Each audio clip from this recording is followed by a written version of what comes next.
omwami w'eggombolola y'e Kasawo, omwami w'eggombolola y'e Ggoma, omwami Jombo akulira emizannyo n'ebitone ali asoberanirize mwami Kolina obayingirize ddala ku nnyiriri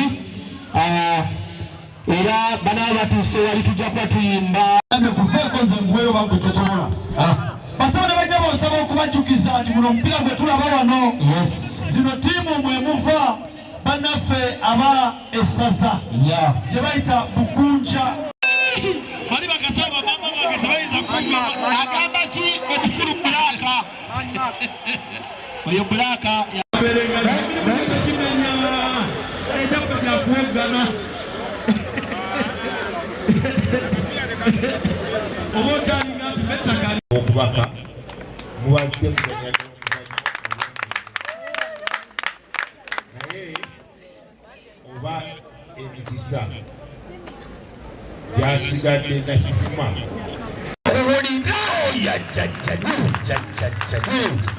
Lasita omwana mulenzi bbone Lasita alamuza n'abayinalika bafunye koona tuba mukego n'omukutula ojja gamba nti singa bagenda kuba n'omuntu wano ekoona eddala ekoona wano okiru asanye nnyo mwana mulenzi odonkala asanye akuyimirira kati baze buli omu wali agamba tuzaale akukuya kimukuye nekimugamba kakana kasawo nakwata muwakyayira ki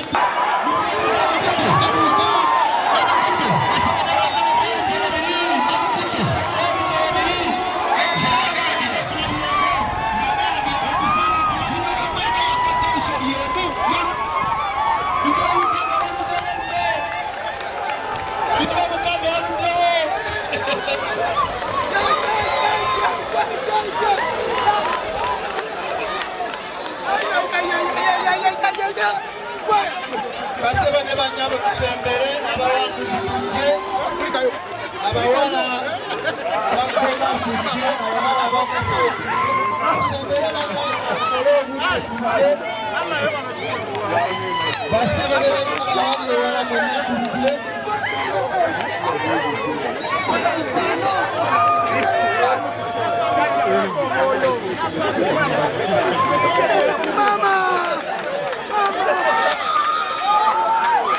olunaku olwaleero tujja kusolamu okugyamu abazannyi abanazanya mu mupiira ogw'amasaza ogenda okutandika amangu ddala.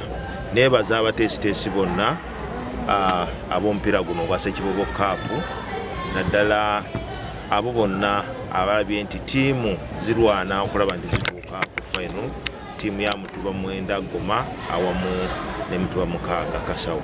So Ssekibobo ka eno nungi ddala kubanga mulimu abaana abazannyi betulabye nti already bo bayinza n'okuzannya mu ttiimu ey'essaza.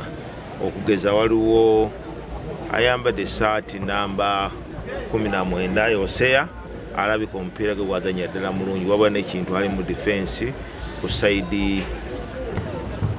Nkunga bannakyagwe bonna okulaba nti bongera okugula emijoozi emisinde egy'amazaalibwa ga Ssaabasajja Kabaka, nga emisinde egyo gina kubeerawo nga 6.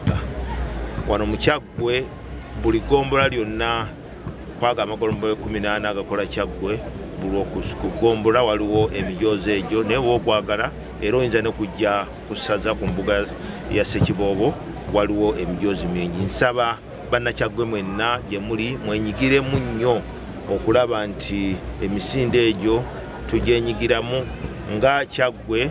Njagala okwebaza abaami ab'amagulu ga Ssaabasajja Kabaka abeetabye mu nteekateeka ya Ssekibobo Cup. Njagala okwebaza olw'omutindo ogw'enjawulo ogwoleseddwa. bw'otunuya omupiira ogusambibwa mu kisaawe ogwasambibwa ku semifinal obukakafu we buli nti ekigendererwa ky'enteekateeka y'empaka zino kituukiridde era twebaza Ssaabasajja Kabaka olw'enteekateeka eno. Tuyina obukakafu ng'essaza Kyaggwe tifere tugenda na kufuluma wabweru wasaza kunoonya bazanyi olw'omutindo gw'omupiira abazanyi be tuyina bokka abo bamala okubira Kyaggwe omupiira n'ekikopo ku mulundi guno ne tukiwangula. Neebaza olw'omutindo, neebaza bakokyezi, neebaza abantu ab'enjawulo olw'obuvujjirizi bwe bawaddeyo olw'enteekateeka eno. Olwaleero tulaba Kasawo esamba mituba 6, esamba n'eggoma mituba 9, naye omupiira gwa mutindo mulungi nnyo okugjayo ekitiibwa kya Buganda era okutuweesa. Empaka tezibadde mbi, zitambudde bulungi. Tugezezzaako nnoonya ebitone mu bifo eby'enjawulo naddala mu magombolola agakola essaza ly'e Kyaggwe. Empaka tezibadde mbi, ebitone tubizudde, kyetusuubira nti bigenda kuyamba ku ssaza ly'e Kyaggwe sizoni eno twala ekikopo. Empaka zino Oweekitiibwa Ssekiboobo yazitaddemu amaanyi mangi kubanga omuwanguzi agenda twala ente n'ekikopo n'emidaali n'emijoozi oza tekibaddeeko mu ssaza ddala lyonna, mu ssaza ery'e Kyaggwe mu kiri.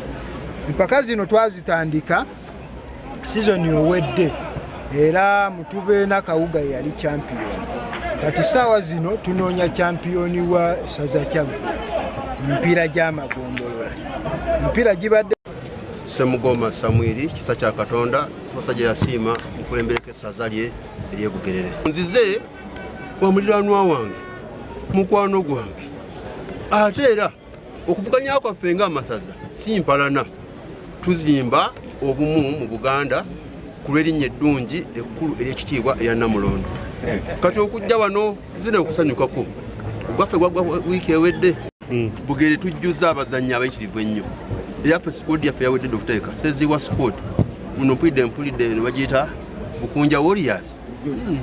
Ffe tubafuddeeko muli Sala Seziwa ne tubatikka ekisero ky'eggoolo bwe muli bamuzze Bugerere.